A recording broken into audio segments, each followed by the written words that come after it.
My name's Brenda Gillis. I'm one of the tech and innovation coaches for the district. This afternoon session is going to be on collaboration features within Canvas.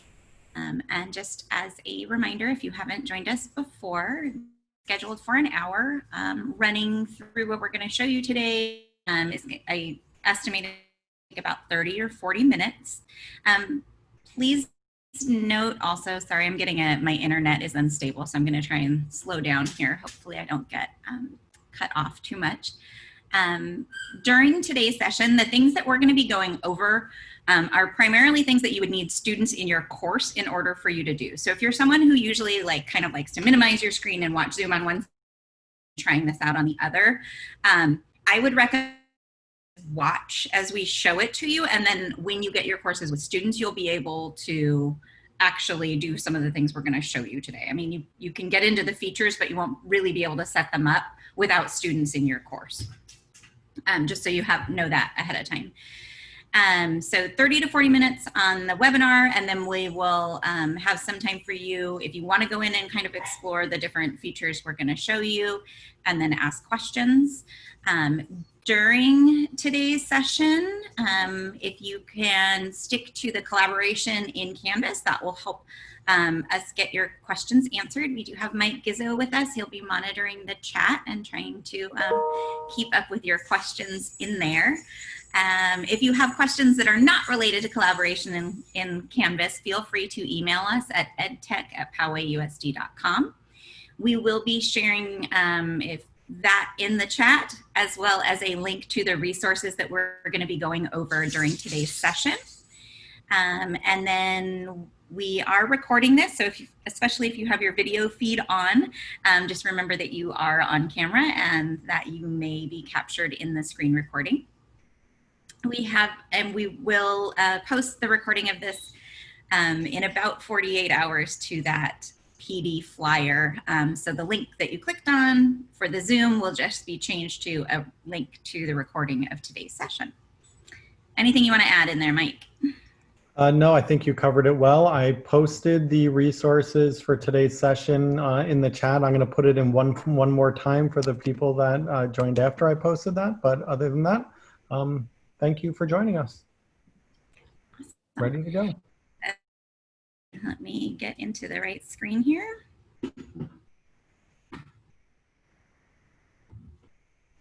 Okay, and I'm going to be sharing my screen. Here is my Canvas dashboard. I recommend going in through my plan. Make sure that you're logged into your PUSD accounts.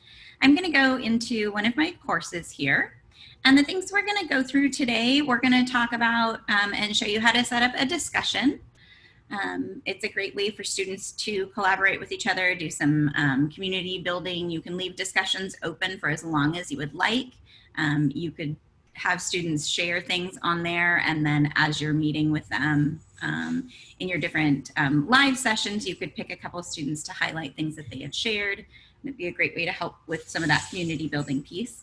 We're also going to go over student sections, and we're going to go over student groups. We'll talk about what differentiates those two within Canvas.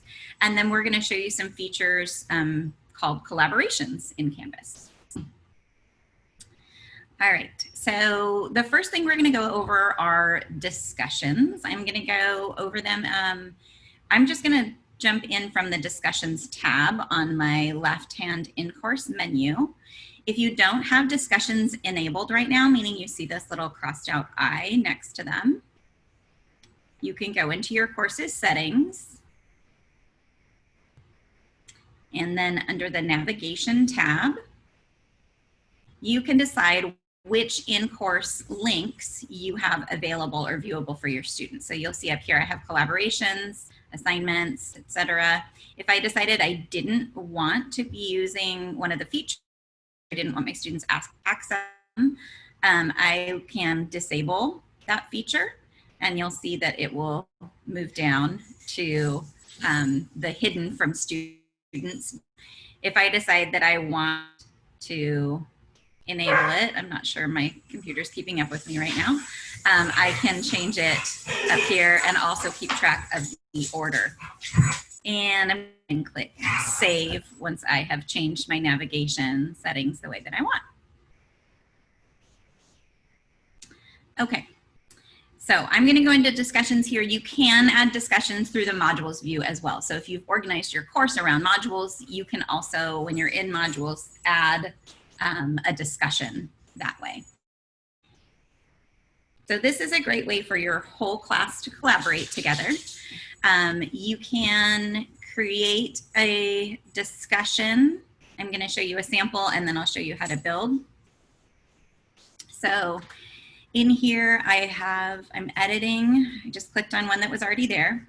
So entering a title, you have your rich content editor bar up here for entering any directions or information that you need students to have for that prompt for the discussion.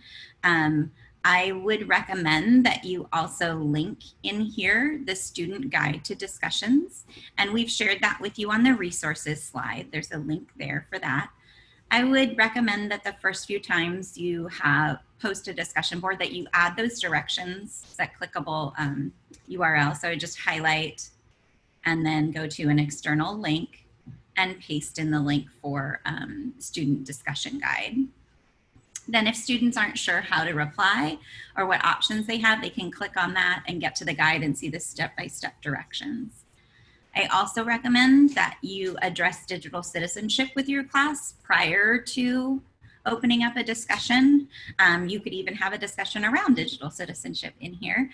You could connect to one of the Common Sense Media videos or slide decks, have students review the material, and then have a discussion around that topic. But I would be sure to include those reminders for appropriate online conversations and interactions, just like you would in class as you start the year, and reminding students about what the expectations are around how we interact with each other. The other thing that you can do in here, if you haven't seen it yet, I am using the updated rich content editor, so your editing bar might look a little bit different than mine. But the symbol here is the same, so it's almost that YouTube kind of symbol with the little triangle in it. And I have the option to upload or record media. I'm going to go to the record option, and then you'll see that I can just start recording, and either recording directions for my students if I'm working maybe with more primary age students, or recording a video prompt about something, or I can upload different media that I might have on my device. Scrolling down, you can attach files, and then you have a lot of options for setting up discussions here. So one is to allow threaded replies, and that just means that students can have a conversation. So a student posts something, someone else replies, someone can reply to that. So it's all in a thread. If you don't want students to be able to see anyone else's response before they post their own, you can check this box. Users must post before seeing replies. You can enable podcast feeds, and you can also decide if you want your discussion to be graded or not. If you are going to be grading the discussion, you'll see that it pops up additional features for you. So the number of points for your discussion, how you want it to show up in the gradebook, complete or incomplete points, etc. Assignment group is just your gradebook category.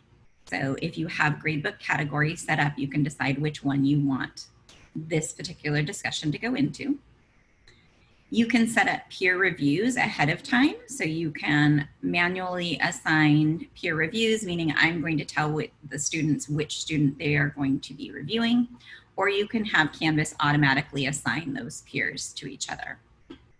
You can set the number you'd like each user to do, and then give a due date that is after the closing date for the discussion.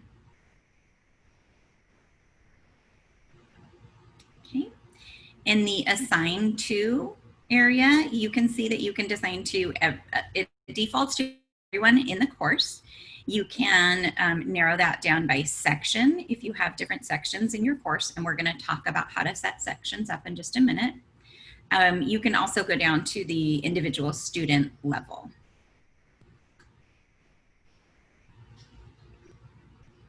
And then you can give that a due date. At the very bottom, I'm just going to save any changes that I've made there. So from discussions, you just click on the add discussion button and you'll be able to go through all those features we just went through. You'll notice that when you click on graded is when you get the options for the grading features, a due date, and how many points you want it to be, who you're assigning it to. If you don't have that checked, you just stick with the group or with the discussion options and say how long that discussion post is going to be open. The other thing that you can set for discussions for your class is just to the right of that add discussions button. There's this little cog wheel for settings. If I click on that, excuse me, you're going to get some different options. So if I want to manually mark my posts as read, so when I scroll through, if I click into a post, it defaults to automatically just signifying that that post has been read. If I want to actually put a check mark in there and mark it when I read it or when I'm finished with it, you can do that. You can allow students to create their own discussion topics, or if you don't have that option enabled, they will only be able to reply to discussions that you post. You can also decide if you want students to be able to edit and delete their own posts, and if you want them to be able to attach files to those discussions. Once you have created and published a discussion, you can also pin it to the top of your discussion. So it just holds it up at the top of this discussions page for you. You can duplicate it and then alter it if you have kind of a template or one that you want to use over and over again. Maybe you want to use this as like a weekly check-in with your class, and you're just going to duplicate it and change the date on it. You can send it to any other teachers in the district, so they would get a copy of that discussion. They could decide which course they want to put that into and use it with their own students. You can also copy too. So if you're teaching multiple courses and you want a copy of that same discussion in another course, you have that option there. And then you can always share to Commons, so sharing out to the greater Canvas community or limiting it to Poway Unified if it's a resource that you want to share. And then you also have the delete feature if you need to get rid of one. Once students reply, you will see a little counter here for how many students have replied and then how many of those responses you've read. I'm going to go ahead and click on this discussion so you can see a student response. So Mike has included some text in his response, and then he also used that embedded Canvas media recorder. So that's what you're seeing right here. So he just recorded a video response right within Canvas. You'll see we have liking enabled. There is no dislike or any other icon or emoji, but there is a like button. You can enable or disable it. And then there's also the reply feature. So you'll see when students are replying, they get the same content editor that you have. So have all those same response options as well. Hey, Mike, any questions on discussions before we move on? No, I think you covered that very well. Thanks, Brenda. Thank you. Okay, so the next thing we're going to talk about are sections and groups and the difference between sections and groups in Canvas. So for secondary, you're probably used to sections. Within your course settings, so I'm just going down the left-hand in-course menu to settings, and then I'm going to go to the sections tab. For secondary, because, well, for everyone, all of our student data is pulled in from Synergy. So whatever sections exist in Synergy are going to be pulled over into Canvas. If I teach 3 periods of AP Bio, I'm going to go and then see those 3 different sections listed under course sections. If I click on them, it will give me the list of all the students in that section. You can also filter your gradebook by the sections in your course. Another use for sections, if you are looking for a way to differentiate groups of students for assignment purposes or for gradebook filtering, you can actually add sections in your course. I've talked to several RSP teachers and speech teachers who are seeing different groups of students for focused goals throughout the day. And so building a section for those students makes sense, because then the teacher can give specific assignments to those different sections. If you are a secondary teacher, I am going to caution you. I'm guessing that by now everyone has heard this, but we are piloting grade passback between Canvas and Synergy. We're just in the initial stages of that. It's a new integration Canvas and Synergy have been working on for a while, but we are piloting with a small group of teachers at the to and make sure that everything is working smoothly and that we understand exactly how it works. And I don't know if manually created sections within Canvas will have an impact on that gradebook passback. So I'm just cautioning that this is probably a route that I would recommend more at the elementary level.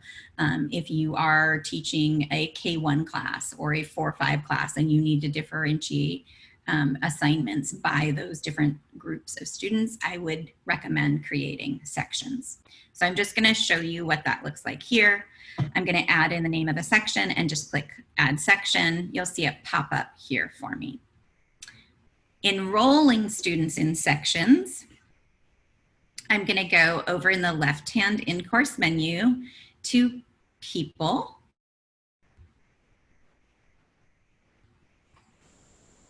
And then next to the name of the student that I want to move into a different section, I'm just going to click on the 3 dots, hit edit sections.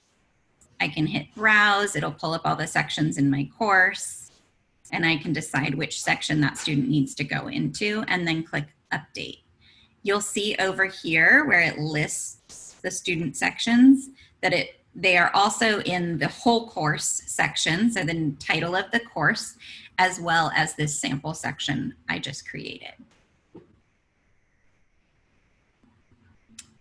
Any questions on that process, Mike? I'm going to go over a little bit more the difference now between that and groups that we're going to talk about next, but anything before I leave creating or enrolling students in sections? So I was just asked if you can put the same student in multiple sections. You can. Thanks. I don't know if there is a limit. I haven't hit it yet. I think I've gotten to, oops, sorry, that was the wrong one. I think I've gotten to, what was the other one in here? Arctic.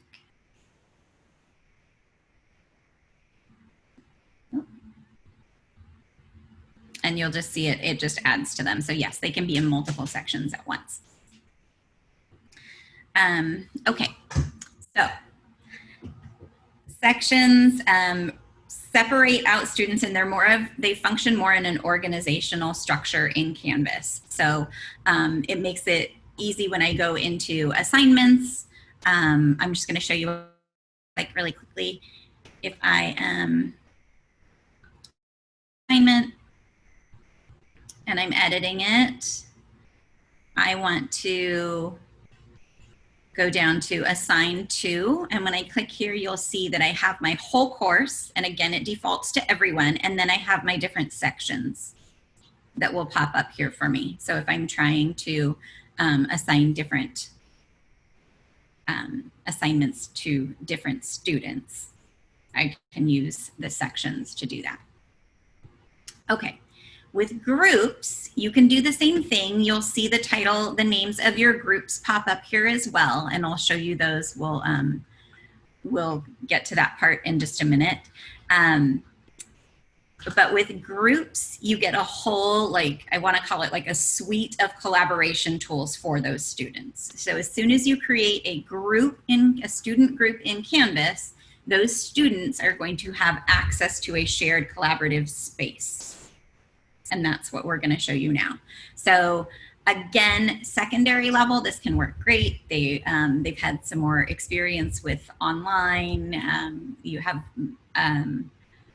more options for collaboration, which is really nice. It can also work at the elementary level, but just wanting you to be aware of how many resources students will have if you create groups within your course. Okay, so I am going to go into my people menu. So we're going to look at how to create groups, and then we'll talk through all of the resources that come along with that. So groups is really this collaboration tool for students.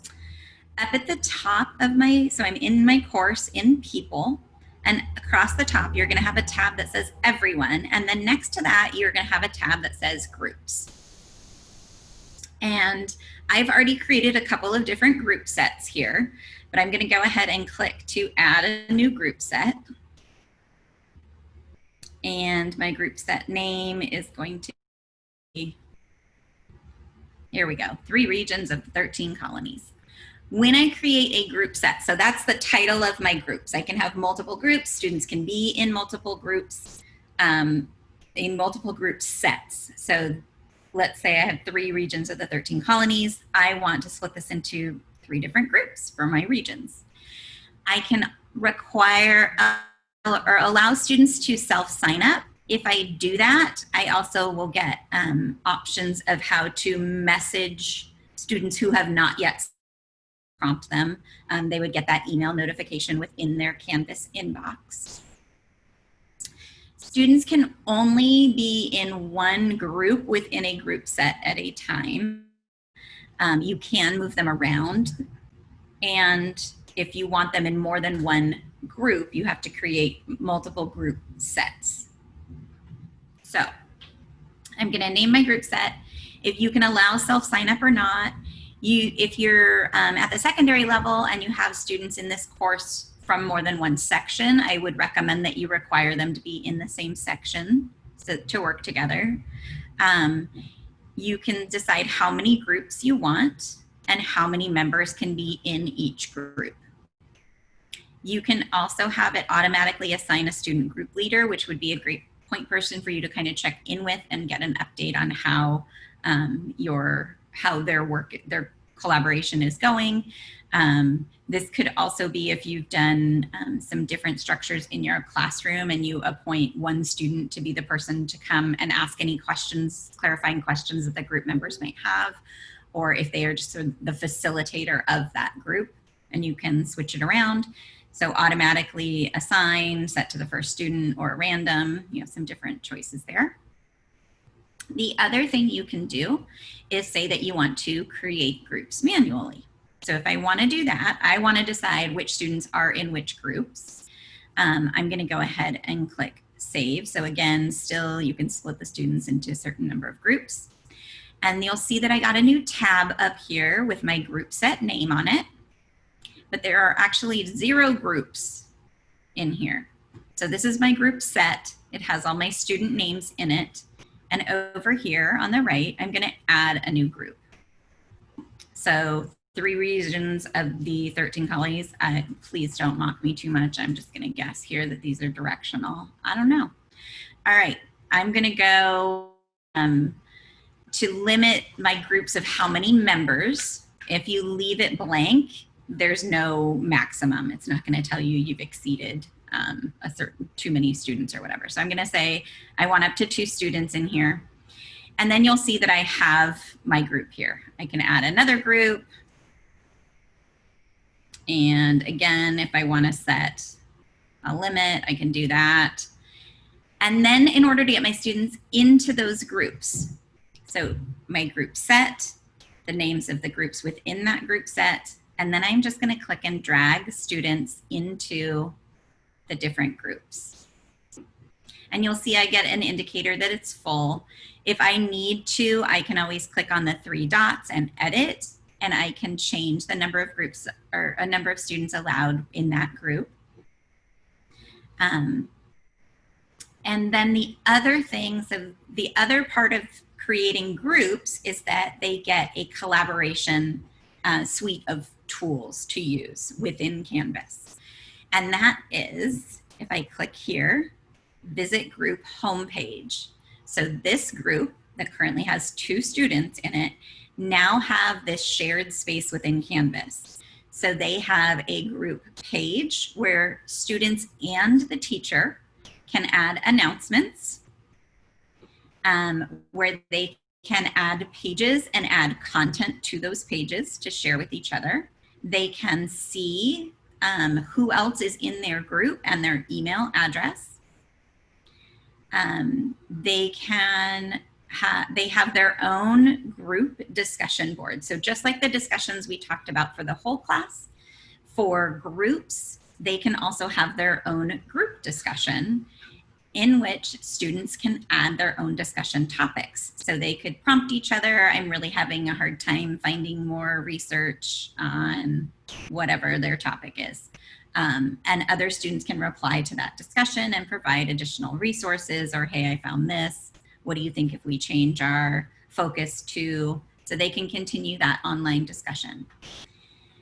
Also over here on the left, you're gonna see the conferences button. I can't edit these features. So if you start groups, the students in those groups will have this shared space here.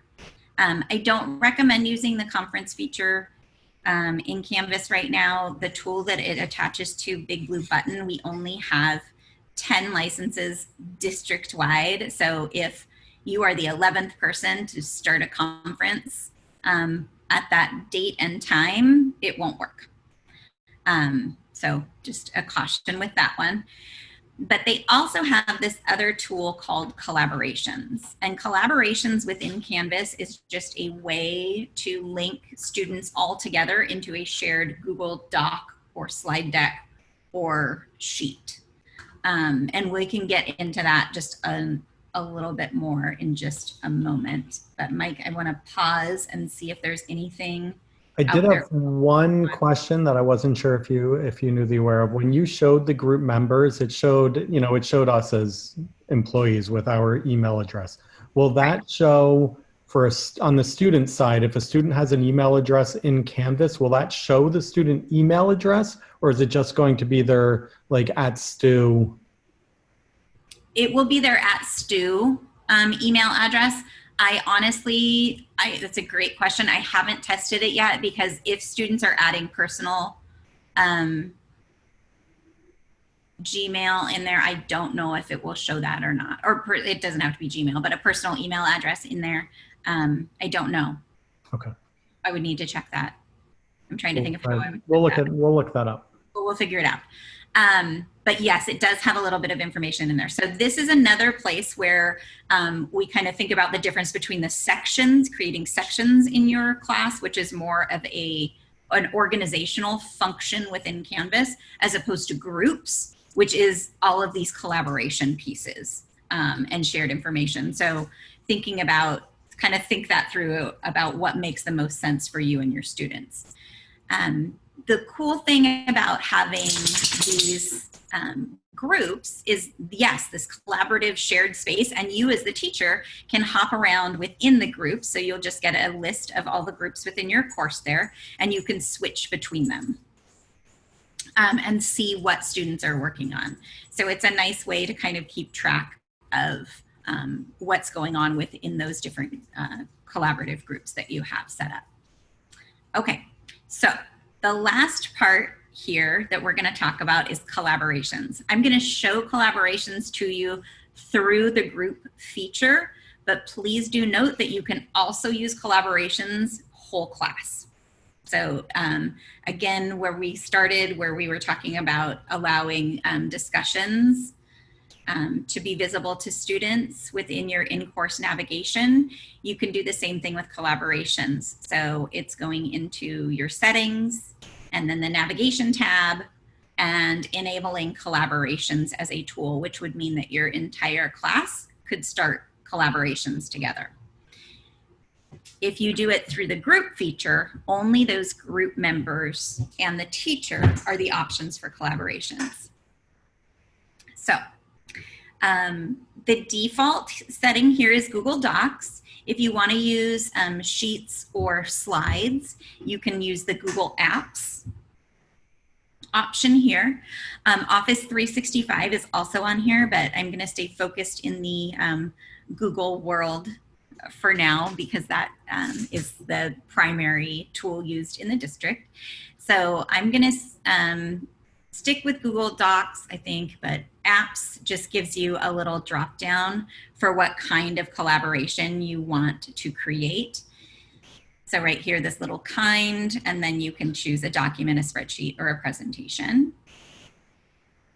I'm going to switch back to just Google Docs. It's a little cleaner looking. This integration's been around a little while longer. So you're just going to name your document.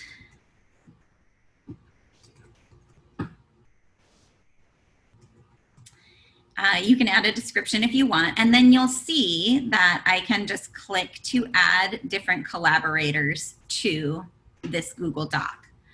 This is going to create a shared Google Doc between those 3 users. So Mike, Amy, and I will all have this doc on our Google Drive, and it will be a collaborative document.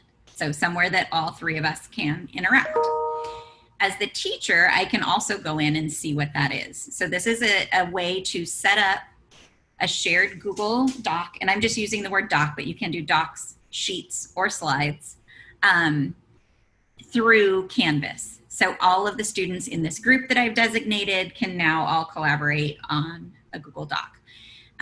Somebody asked the question earlier, can you push out a template that way? And the answer is no. You can't set it up with a template to begin with, but you could set up this collaboration and then add or copy in that content into this shared doc. There are a lot of ways to collaborate using Google. There are a lot of different integrations within Canvas. We're just focusing on this one way of setting it up because it does come built in when you create groups within Canvas. Brenda, I have a clarifying question. Would the teacher be creating the collaborative doc for the students, or the students are creating the collaborative doc for themselves to collaborate on? Either yes to both. Yes to both.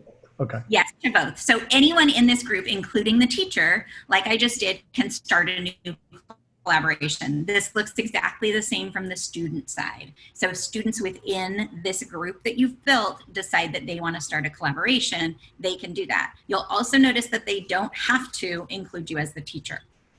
Our students are all in the Poway USD, the stu.poway. Words are escaping me. In that domain, I'm going to go with that. And they can already share and collaborate with each other without a teacher being involved in their document sharing. So they're not getting any additional access here other than like an easily filtered way, and to make sure that they're working with the people within that group or within that class. And then when you click, oh, we already did that, didn't we? To start collaborating, you guys saw it popped up a new tab for me up at the top. And then this is that shared doc between all 3 of us in that group.